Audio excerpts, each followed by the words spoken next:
¿Qué es Música por un Cambio? Música por un Cambio es un proyecto dedicado a combatir mediante la música el racismo y la discriminación en México y en Estados Unidos. Esta serie de recitales invita a la reflexión y al cuestionamiento. Música por un Cambio busca que nos demos cuenta de la realidad que existe en el mundo y que hagamos algo al respecto. Mediante la música de compositoras y compositores mexicanos y afrodescendientes, así como conocer la opinión y trayectoria de cada uno de los involucrados. Música por un Cambio busca sembrar una semilla de lucha, de conciencia, de amor y de humildad en todos nosotros. No hay que dejar que sea solo un ideal. Hagamos acciones. En esta serie existen dos asociaciones involucradas, Racismo MX y Castle of Skins. Nosotros podemos apoyarlas a que continúen su ardua labor. Para ello, podemos realizar donaciones mediante PayPal. Todos necesitamos un cambio. El mundo necesita que cambiemos. ¿Qué nos hace falta para hacerlo? Que la música sea el cambio que el mundo necesita. Hola, mi nombre es Armando Ortiz Montenegro. El día de hoy en Música por un Cambio tengo el honor de presentarles a mi gran amiga, la violinista mexicana Gloria Pérez, interpretando la obra Canto Oscuro para las Rosas Negras de la gran compositora mexicana Mariana Villanueva Conroy. Espero que lo disfruten y recuerden que después de la interpretación vienen las entrevistas tanto con Gloria como con la maestra Mariana. Entonces, sin más, por el momento, los dejo con Gloria Pérez al violín en Música por un Cambio. Comenzamos.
tenemos a Gloria Pérez. Hola Gloria, ¿cómo estás?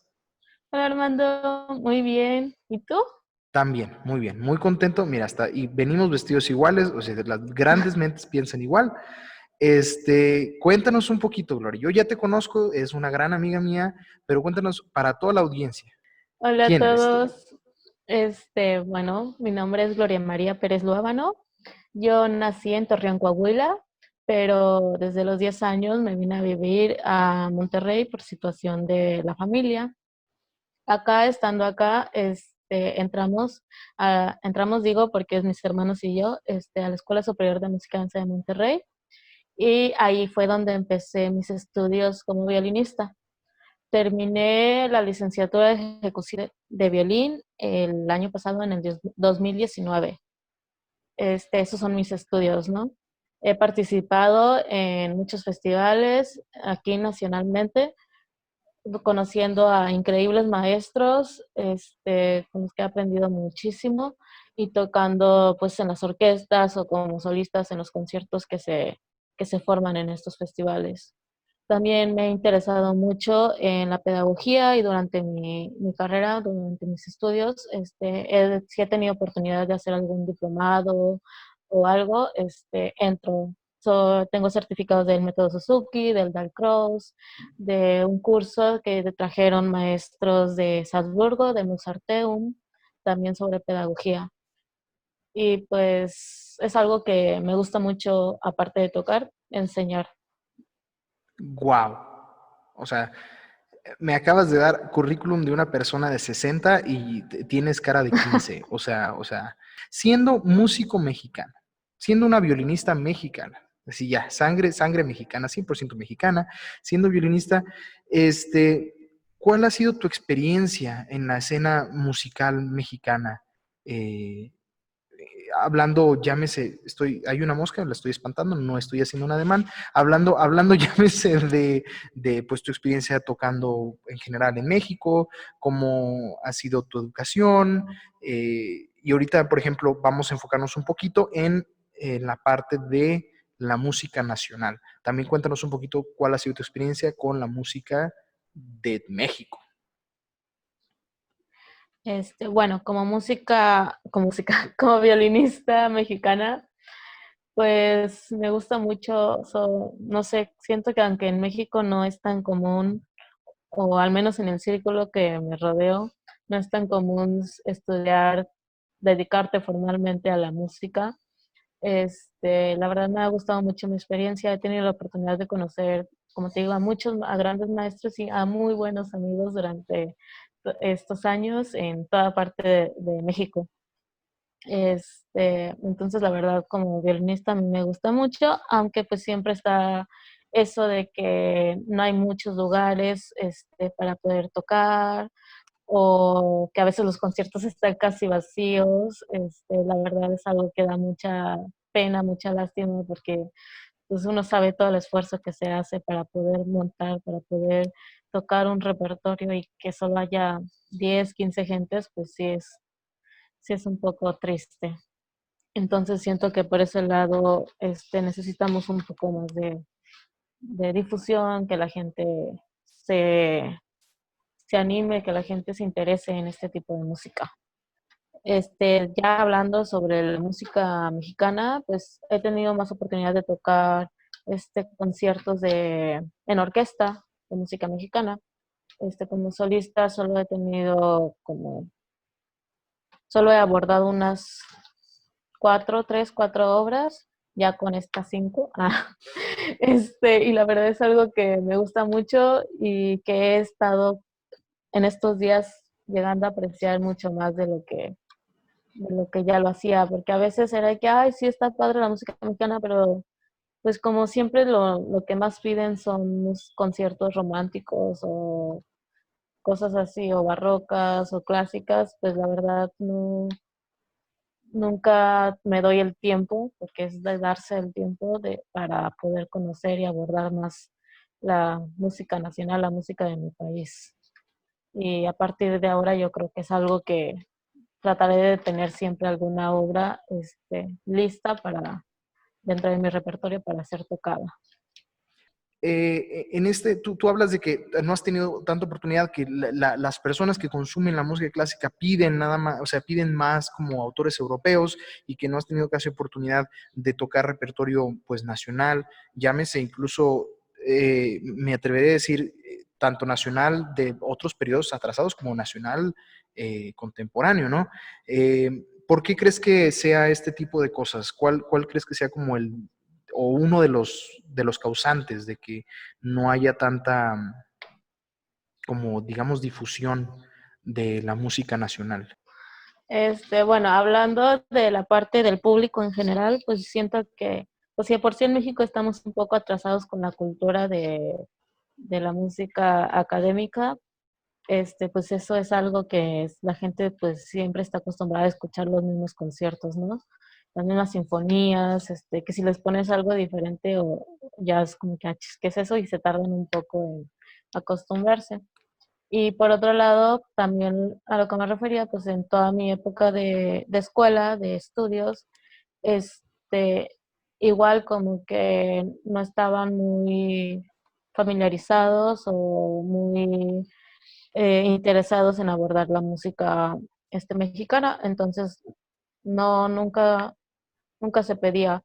Y a partir de que ya tuve la oportunidad de poder yo dar las sugerencias sobre el repertorio que quería tocar, sí traté de mínimo una obra por año, montarla y abordarla y darla en concierto, ¿no? Pero siento que es algo como más, o sea, en la escuela pues fue algo más sobre el maestro, sobre el tipo de enseñanza que te dan, todo eso del repertorio también depende mucho de tu maestro.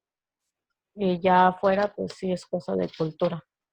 Ok, y nosotros como músicos, porque hablas de la parte de enseñanza, que también incluso la enseñanza hacia nosotros, llámese tu caso personal, o yo también te lo puedo decir desde mi caso personal, que hablar de una obra de algún mexicano me recomendaban alguien que vivió hace 80, 90 años y más para allá, más para atrás todavía.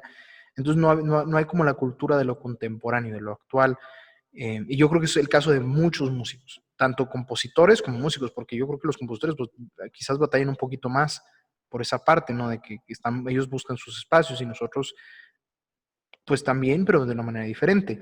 ¿Cómo considerarías que pudiéramos solventar esa falta, digamos, de la apertura a lo nuestro, pues, porque la música de nuestra propia gente y llega, como tú dices, viene desde la educación, la educación a nosotros, los que estamos difundiendo el arte.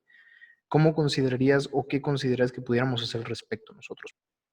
Pues, o sea, lo que pudiéramos hacer nosotros para lograr que se aborde más la música nacional, pues es empezar ya desde en este momento, que con todo más con todo este ciclo, estos ciclos de conciertos que estoy haciendo, donde se va a difundir una obra nueva con cada participante. La verdad es un gran comienzo y pues compartir por todas partes estos links, estos conciertos para que más gente los pueda ir oyendo y conociendo y así se puedan interesar, ya sea en la composición, en la compositora o compositor, o en general en buscar más sobre la música que se está escribiendo ahora, porque siento que también, o sea, como ejecutantes, cuando uno está estudiando, pues lo que más se ve, pues son todos los periodos pasados, no se ve tanto tocar lo contemporáneo, lo que se está escribiendo en este momento.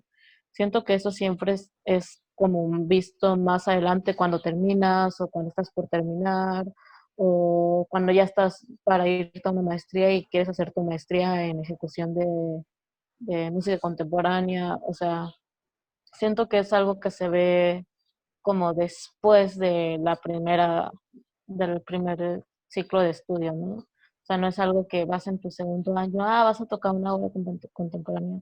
Siento que, bueno, no sé si en otra parte de Monterrey lo hagan, pero al menos en Monterrey no se acostumbra a hacer eso. Es algo que, pues, si se quiere hacer, pues empezar desde aquí, empezar a sugerir a lo mejor también uno mismo como intérprete que yo quiero tocar esto, yo quiero tocar esto, y hasta que te hagan caso, o tocarlo tú, aunque no sea en la escuela, tocarlo tú aparte y presentarlo en algún concierto, buscarte oportunidades para poder tocar y presentarse. Siento que si nosotros no nos interesamos, pues va a seguir igual, con que muy poquitos lo tocan o se conoce la obra mucho después de lo que fue escrita y cosas así.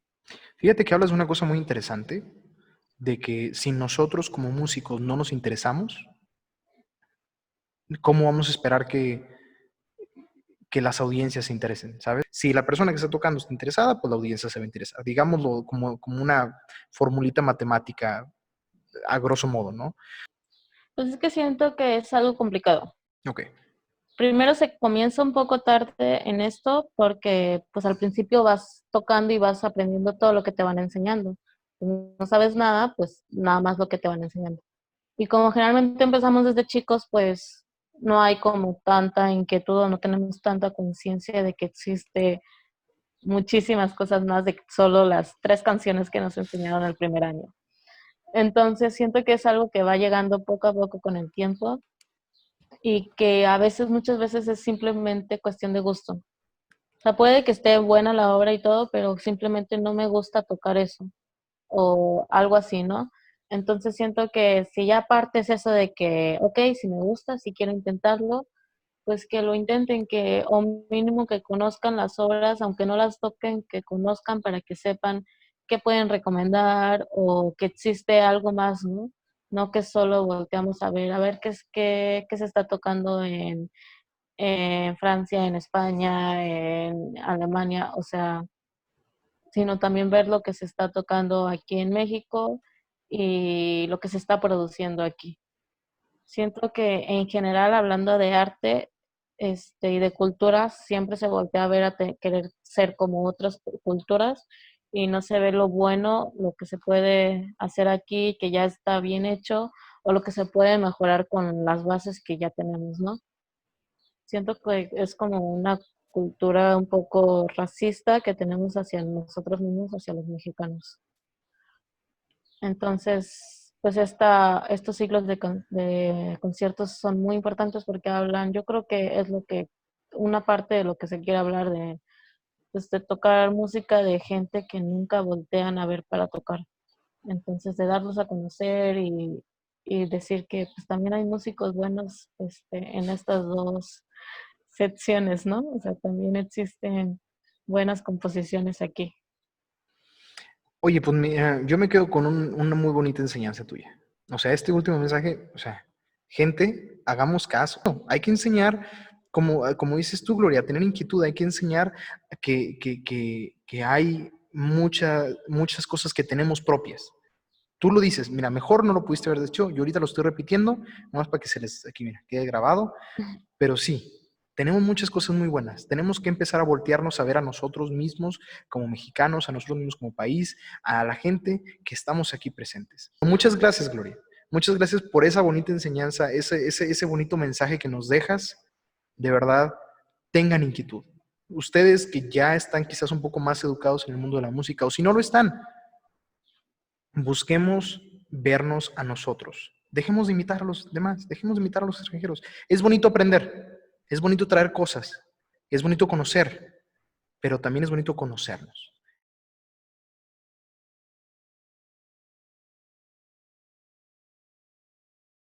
Maestra, ¿qué tal? Buenas tardes, ¿cómo está? ¿Cómo se encuentra?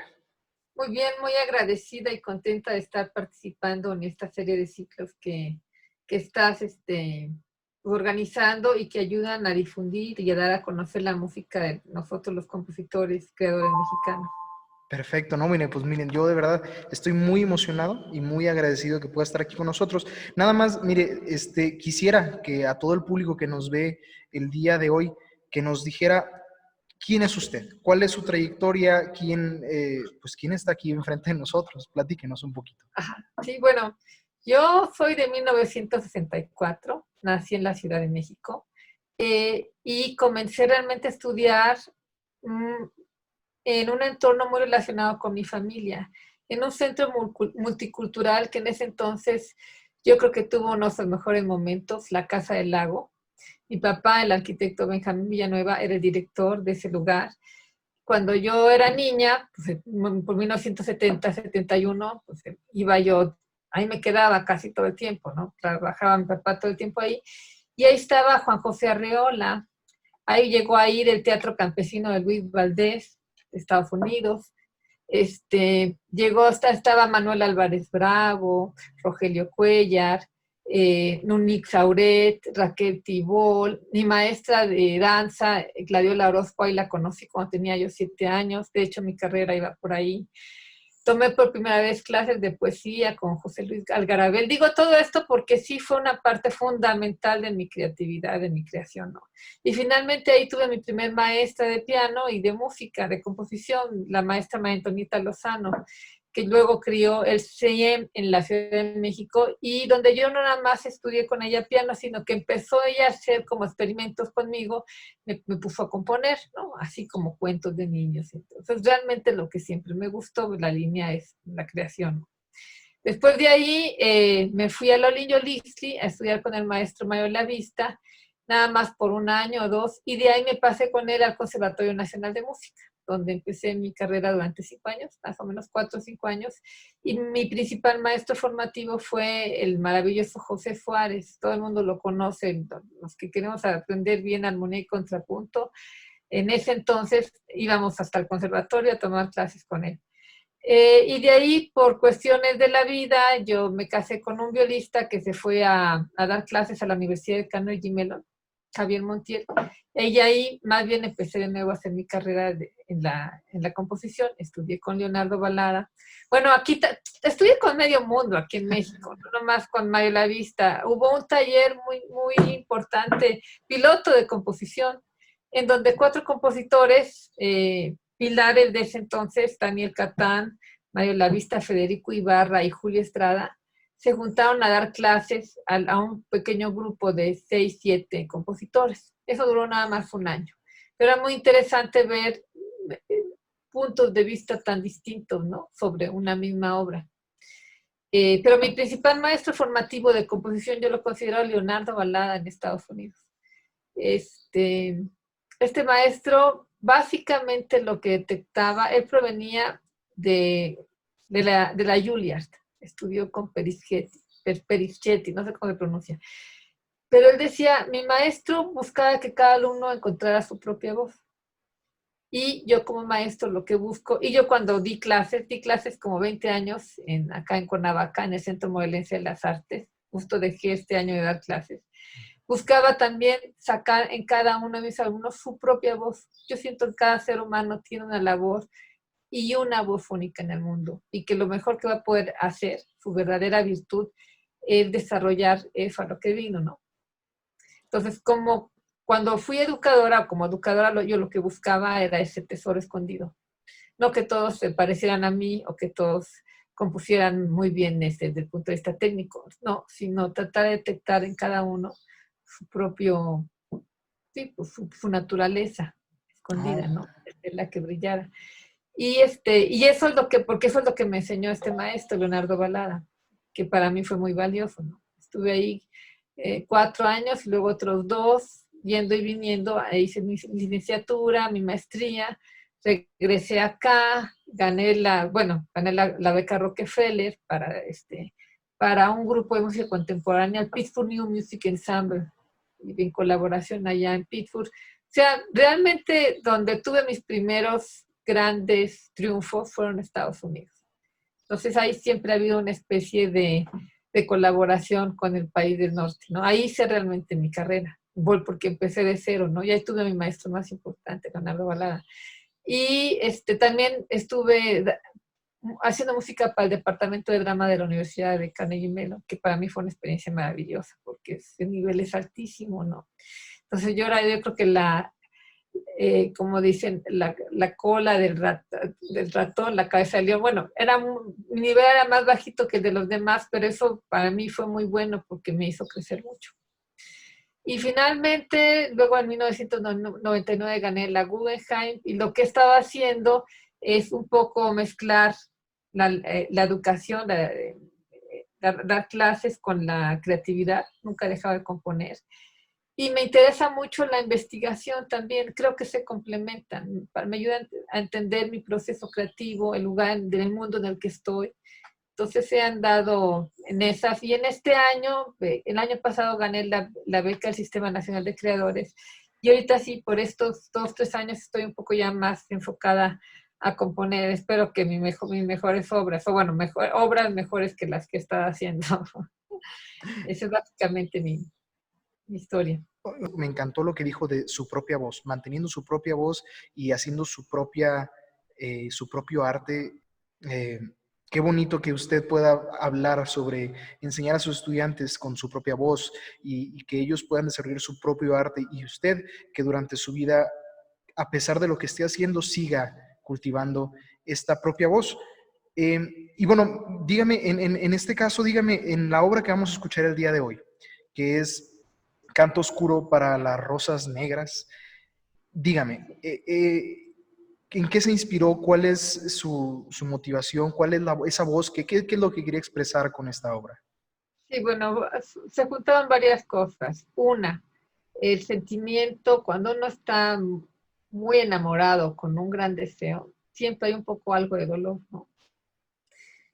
Es tan intenso que hasta como que duele. Entonces hay una frase de la compositora también, Patti Smith, que bueno, aunque no es de otros géneros, pero yo la admiro mucho, que dice, nunca dejes pasar esa feroz tristeza llamada deseo. Entonces ahí un poco me agarré para decir, este es el tono que le quiero dar a la pieza, ¿no? Y tiene que ser para violín solo porque en ese entonces yo estaba, para empezar, una amiga mía que era violinista, se llama Monique Mead, me pidió la pieza, ¿no? Entonces, también era como un reto hacer que fuera una sola persona luchando con el instrumento, por ahí va la idea, ¿no? Y el proceso fue muy bueno, muy interesante para mí, porque ella me la pidió y se fue a Alemania. Entonces me quedé sin violinista para trabajarla. Entonces le pedí a otro compañero que tocaba el violín, pero que estaba empezando, que me ayudara, ¿no? Entonces iba escribiendo y lo mismo, lo que le mostraba a él, se lo mostraba a un maestro de violín y se lo mostraba a alguien más del nivel más alto, que era Saúl Vitrán. Y los tres siempre me decían cosas muy distintas. De cuenta, este acorde para el primero, para el que está, me decía, es imposible. Para el segundo es muy difícil, para el tercero es facilísimo. Entonces yo dije, eso es muy interesante porque tengo que trabajar con una persona y la pieza va a depender, va a salir de acuerdo con cuál de los tres trabaje, el nivel de la pieza, ¿no? Sí, claro. Entonces, afortunadamente, Saúl Vitrán accedió a trabajar conmigo en la pieza y como es muy disciplinado, me ayudó a que yo no me saliera del carril. O sea, cada semana nos veíamos y yo tenía que traer algo y él lo probaba. Y se fue involucrando de tal manera que él mismo cambiaba ciertas notas o me daba propuestas distintas que eran más violinísticas. Entonces, eso fue para mí una cosa muy buena porque creo que la pieza sí salió idiomática para el instrumento, a pesar de no tocar yo el violín. Fue como un gran aprendizaje en ese sentido.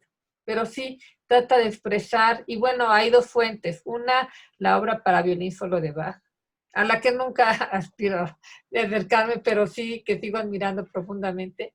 Y la otra, el canto popular, los cantos populares hispanos, ¿no? El cantejón, ¿no? Y de esa mezcla de mi experiencia y de mi trabajo con un determinado violinista salió la pieza.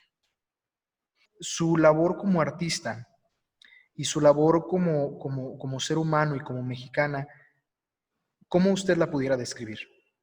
Uy, esa es una pregunta, sí, no es fácil de contestar y quizá no me correspondería a mí contestarla. Lo que sí te puedo decir son mis intenciones Ok. y cómo veo el panorama y cuál es mi nicho, lo que yo busco, ¿no? En general veo que en el arte del siglo XX y en la música mexicana del siglo XX, de los 50, 60, sí hay una tendencia como cada vez más marcada, aunque existió el nacionalismo, todavía existe, pero ya es muy mal visto porque además se le asocia con el Partido Revolucionario Institucional, con el PRI, que dominó la escena política, cultural y nacional de México durante muchos años. Es está el otro extremo, que es el del vanguardismo, y que está muy relacionado a los nuevos avances de la tecnología en la música. Entonces, ahí es donde yo difiero, yo busco, y bueno, lo que quisiera es crear un corpus, aunque sea chiquito, de obra que logre trascender en el tiempo, ¿no? Con no se me conformaría, pero mi búsqueda es como relacionar más la cuestión humana en el ser humano. Por ejemplo, ahora ya hay muchas tendencias que ya no usan la melodía, no usan la armonía, se trabaja mucho más con la máquina, con los sonidos, como inclusive todo saliendo de la computadora, experimentando con texturas sonoras, con multitud de nuevos sonidos que pueden hacer las máquinas que antes no se podían. Es muy interesante en el sentido de que sí estás explorando y explorando, pero yo creo que hace falta un contrapeso. Recuperar, porque yo he conocido ya luego los jóvenes compositores de últimas generaciones que ya ni siquiera saben escribir música. Ya no digas armonía, contrapunto, fuga, forma, o eso como que se buscan más bien la novedad. Pero entonces sí, para mí ha habido un poco un bajón de calidad en ese sentido. Y yo soy más de recuperar esa tradición, ¿no? E integrarla al presente, no quedarme en el pasado, pero como hacer una especie de síntesis entre el presente y el pasado, porque somos las dos cosas. Sí, cada generación representa una época, ¿de acuerdo? El mundo va cambiando muy rápido, pero así como somos físicamente, cómo escuchamos, cómo vemos, no hemos cambiado en miles y miles de años. Entonces son las dos, el cambio y el no cambio, ¿no? Lo perenne, lo que siempre está ahí. Y mi búsqueda es hacia recuperar elementos nativos de mi cultura y que siempre han estado ahí de alguna manera. Claro, de una manera, no te diré, porque dicen nativos, agarrarlos, no, a que realmente me salgan de mi conocimiento y exploración cotidiana de ese material. Entonces, me gustaría, mi labor es como el puente, inclusive entre la tradición clásica y la popular, porque aquí están muy separadas, pero yo creo que las grandes tradiciones clásicas se han alimentado para bien de la tradición popular y viceversa. No tienen por qué estar separadas. Entonces, por ahí iría mi labor, ¿no? Y bueno, siempre pues pasar la estafeta, eso sí, lo que tú sabes y lo que dejando a las generaciones futuras.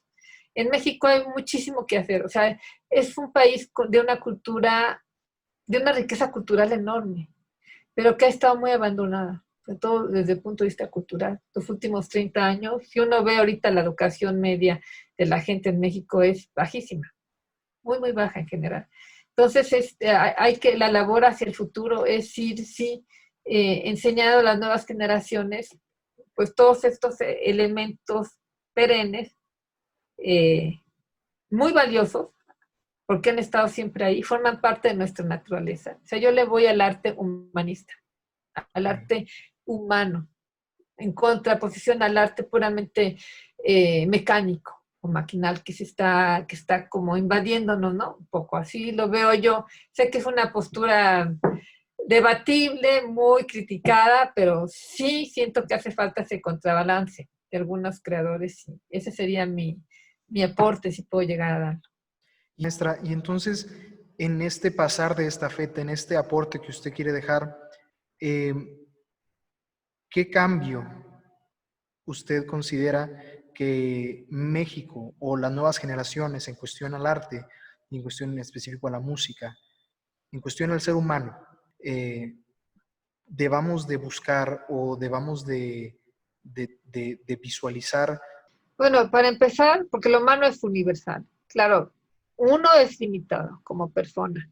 No puedes aprender y conocer todas las culturas. Entonces, sí, ser ¿cómo te diré? Ubicarse en el país en el cual uno nació.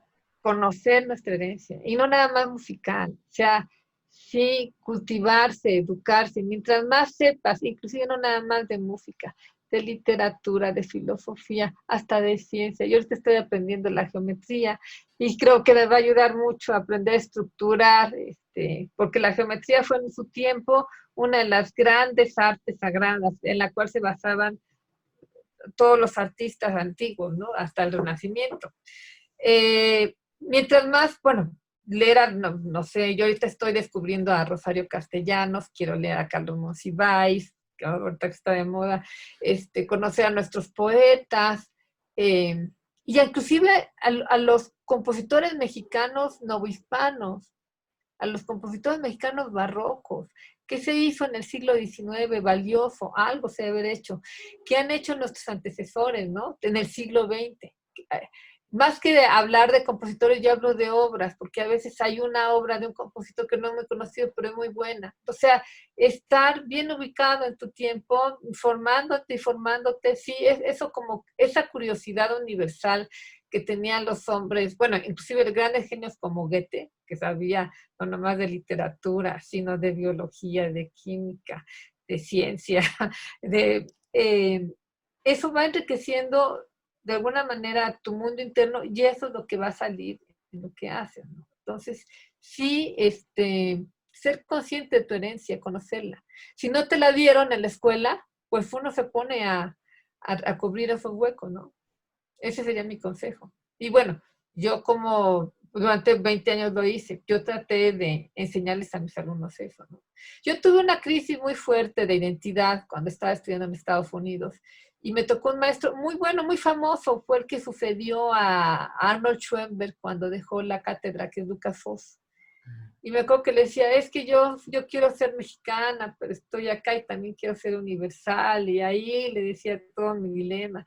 Y me dijo algo que era muy, muy sabio, muy cierto, no lo entendí en su momento. Me dijo, do what you love, haz lo que amas. Profundamente, con todo el corazón. De ahí va saliendo. Eso te da autenticidad y le da verdad a lo que haces.